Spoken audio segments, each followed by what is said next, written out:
Bora entender, vai acontecer o julgamento de Bolsonaro no STF nessa semana. Érica, posso estourar pipoca? Pode. Érica, posso estourar champanhe? Bem, vamos lá. Ao final do vídeo eu respondo essa. Já salva esse vídeo, porque tem muita gente que não está entendendo a demora dessa temporada do House of Paranauê e é importante entender em que pé a gente está e o que a gente vai acompanhar essa semana, tá? Passamos por algumas etapas importantíssimas, que foi o indiciamento pela Polícia Federal, que significa que a Polícia Federal viu fato suficiente para considerar que Bolsonaro teve participação na trama golpista que tentou tirar o mandato de Lula, presidente eleito em 2022. Até ali a gente só sabia que havia indícios, ou seja, aos olhos da lei, Bolsonaro não era culpado e nem significava que Bolsonaro era réu, ou seja, aquele que é chamado em juízo para responder por crime. Isso vai acontecer agora. E bora entender para explicar quando vierem falar em perseguição política, ok? O processo de Bolsonaro seguiu uma trajetória muito bem definida, que passou por diferentes esferas do sistema de justiça. Está passando. Vimos a Polícia Federal entregar suas conclusões para o Ministério Público, o órgão responsável por tomar os próximos passos. Érica, o que é Ministério Público? O Ministério Público é um órgão público independente, responsável por fiscalizar a atuação dos três poderes, o Executivo, o Legislativo e o Judiciário. É uma instituição que representa os interesses da sociedade, atuando na proteção de vítimas e testemunhas, na investigação de crimes e na sustentação de uma ação penal pública. Bom, Érica, qual a diferença então entre o Ministério Público e a Procuradoria-Geral da República, que toda hora os jornais ficam falando uma coisa ou outra? O Ministério Público Federal é uma instituição.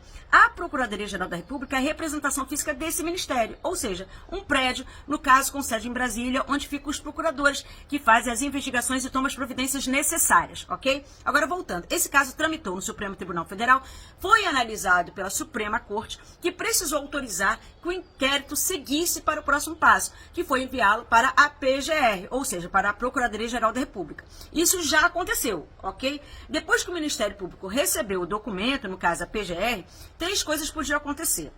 O órgão podia entender que não houve crime e arquivar o caso, que estava tudo meio nebuloso, né? Mas para bater o martelo eram necessários mais elementos, ou seja, a PGR exigiria mais apurações. E o terceiro, que houve crime sim com prova suficiente. Passamos por mais essa etapa com o entendimento que a PGR entendeu que temos coisas sérias aí. Bom, depois desse entendimento que houve crime, mais uma etapa passamos. A PGR apresentou uma denúncia ao STF, ao Supremo Tribunal Federal, que poderiam não aceitar a denúncia.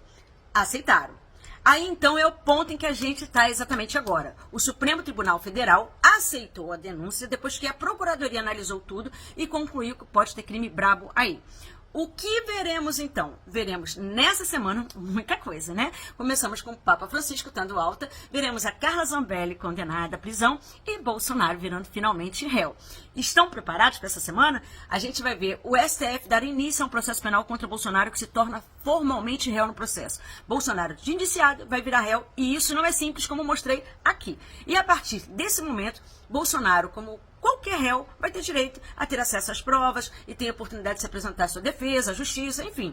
Normalmente, em um processo criminal, o réu, caso seja condenado, tem direito a recorrer à segunda instância da justiça, ao Supremo Tribunal de Justiça e, em alguns casos, ao STF. No entanto, o processo em questão já corre direto no STF. E, embora o inelegível possa apresentar recursos e recorrer de decisão, não há possibilidade de recorrer a uma instância superior, porque o STF já é a mais alta instância da justiça brasileira.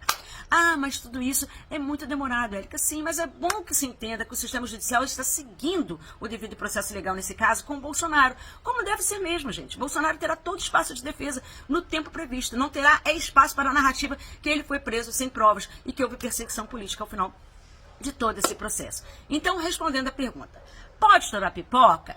Pode. É para estourar champanhe? Eu diria que pode botar para gelar sim, tá? Eu sou Érica Takimoto, professora licenciada de Física do Cefet, escritora, deputada estadual, presidente da Comissão da Ciência e Tecnologia da LERJ e convido você a conhecer melhor o meu trabalho.